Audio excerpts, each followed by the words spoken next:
All right, today we're talking about three solid ways to help improve your ability to get more positive responses and more permission to continue with your sales prospects, right? So if you're in sales, of course, I encourage liking and subscribing and, keeping up with me. Maybe I have some ideas. Maybe you have some ideas you share as well. So I'm always learning, right? I don't claim to have the best answer, but three things that definitely I would say have helped me in terms of how to get into more presentation situations with, more better prospects. For example, those prospects that are resistant, but they have the money, right? They have even the need for what you have, right? And that's another thing too. A lot of times, are we getting our foot in the right door, right doors, I should say, right on average.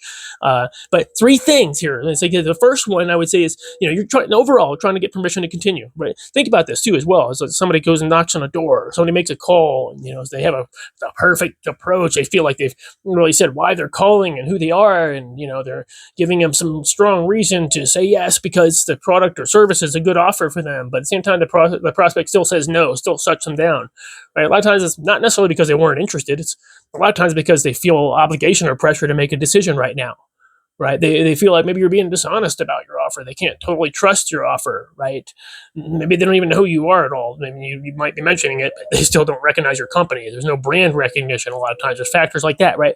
But how do we overcome those things, right? Well, one thing is, not trying to necessarily sell. This is the first thing I would say, is not necessarily trying to sell or expect too much in the beginning, right? Maybe in many cases, right? Sometimes it's more assumptive. It depends on what the offer is. But I'm just saying, in some cases, many cases, it's just getting our foot in the door, doing the presentation, getting the quote, doing the estimate, that kind of stuff, right? So the sales consultation, right? Getting in that foot in the door. So we got a lot of times take off the pressure to buy or join anything. Say, hey, look, to be honest, I just get credit for the demo.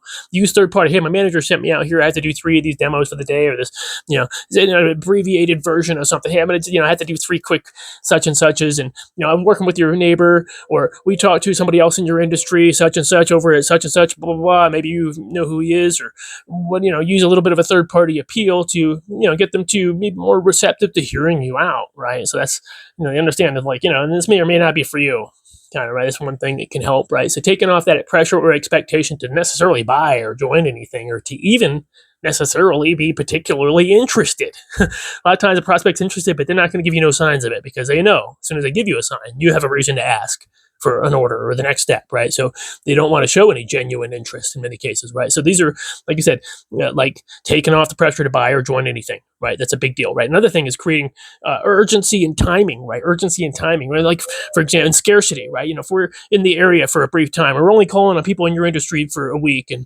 we only have spots open for like 20 people in this area here, and, there's reasons why you can only ask for a limited time. Or we're out in this area here for only 3 days, and we've already been working with a couple of your neighbors, and and we're just stopping by to see if we can save you any money on such and such energy bills, or whatever the appeal is, right? Or to see if it would be a wise choice to put solar in this neighborhood, and getting feedback from them, maybe doing a survey. Maybe that's an approach that opens you up. But overall, many times being pretty clear about your intentions. You are trying to sell, yes. Same time, not having any pressure or expectation to buy or join anything, right?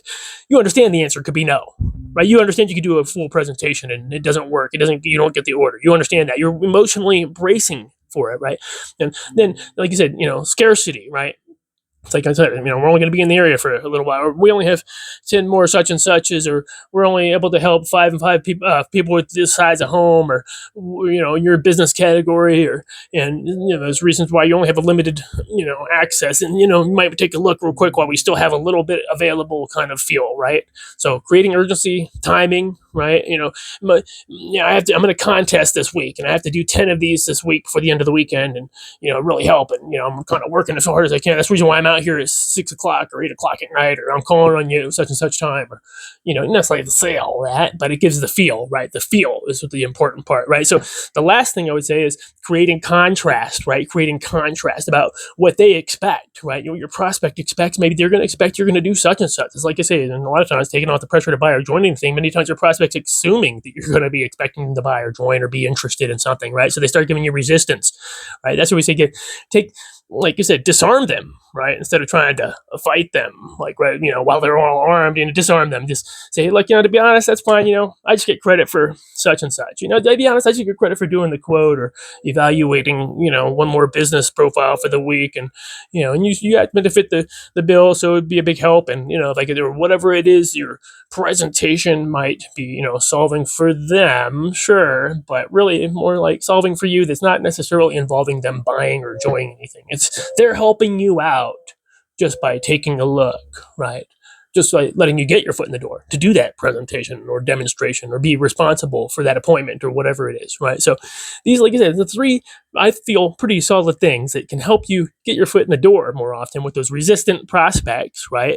You can also apply this to closing elements too, but honestly, you don't get to closing until we open more, right? Until we open more. So like you said, if that helps, like you said, it's not like I'm giving you maybe something you haven't heard before, but maybe it gets you back on point on three simple things that you can do and implement right now, three skills you could develop right now or implement into your next approach with your next prospect. And by all means, if that helps, I encourage you to like and subscribe and check out my next video.